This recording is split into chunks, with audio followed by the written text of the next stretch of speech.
Hello family, unlisted places part 2 எங்கெங்கன்னு சொல்லிட்டு பார்க்கலாமா?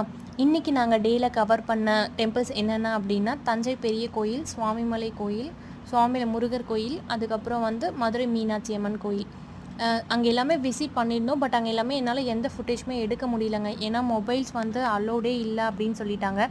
மதுரை மீனாட்சி அம்மன் கோயிலெலாம் சுத்தமாக உள்ள என்ட்ரன்ஸுக்கு கூட மொபைல் அலோடு இல்லை அப்படின்னால எல்லாமே லக்கேஜ் வைக்கிற இடத்துலையும் நாங்கள் எல்லாமே சப்மிட் பண்ணிட்டு போயிட்டோம். முருகர் கோயிலுக்குமே உள்ளே போனோம். பட் அங்கேயுமே ஃபோட்டோஸ் மட்டும் தான் எங்களால் எடுக்க முடிஞ்சு.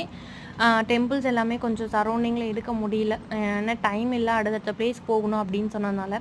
ஆனால் அங்கே 2 இடத்துலையுமே நல்ல மன திருப்தியோட சாமி எல்லாமே கும்பிட்டு கிளம்பியாச்சுங்க. அடுத்து தஞ்சை பெரிய கோயில் தான் வந்திருந்தோம். இங்கே ரீச் ஆகவே 1:30 போல் ஆகிட்டு. ஆனால் சன்னதி எல்லாமே ஒரு 4 o'clock மேலே தான் திறப்பாங்க அப்படின்னு சொன்னதுனால கொஞ்ச நேரம் தூங்கிட்டோங்க. பசிச்சு அப்படின்னு சொல்லிட்டு ஆளுக்கு ஒரு புளியோதரை கப்பு வாங்கி சாப்பிட்டுட்டு கொஞ்ச நேரம் தூங்கி எழுந்து ஒரு 3:45 ரெடி ஆகிட்டு அதுக்கப்புறமா சாமி தரிசனம் போகலாம் அப்படின்னு சொல்லிட்டு லைனில் போய் நின்று நல்லபடியாக சாமி தரிசனமும் முடிச்சுட்டு வெளியே கொஞ்ச நேரம் ஃபோட்டோ ஷூட்ஸ் எல்லாமே எடுத்துகிட்டு அதுக்கப்புறம் ஃபேமிலியோட கொஞ்ச நேரம் டைம் ஸ்பெண்ட் பண்ண மாதிரியும் இருந்துச்சு. அடுத்த பிளேஸ்க்கு போகணும் அப்படின்ட்டு டைம் ஆச்சு அப்படின்னு சொல்லிட்டு கிளம்பியாச்சுங்க. நீங்கள் ஃபேமிலி ட்ரிப்போட போகிறப்ப இந்த மாதிரி பிளேசஸ் எல்லாமே கவர் பண்ணியிருக்கீங்களா அப்படின்றத மறக்காமல் கமெண்ட் செக்ஷனில் சொல்லுங்கள்.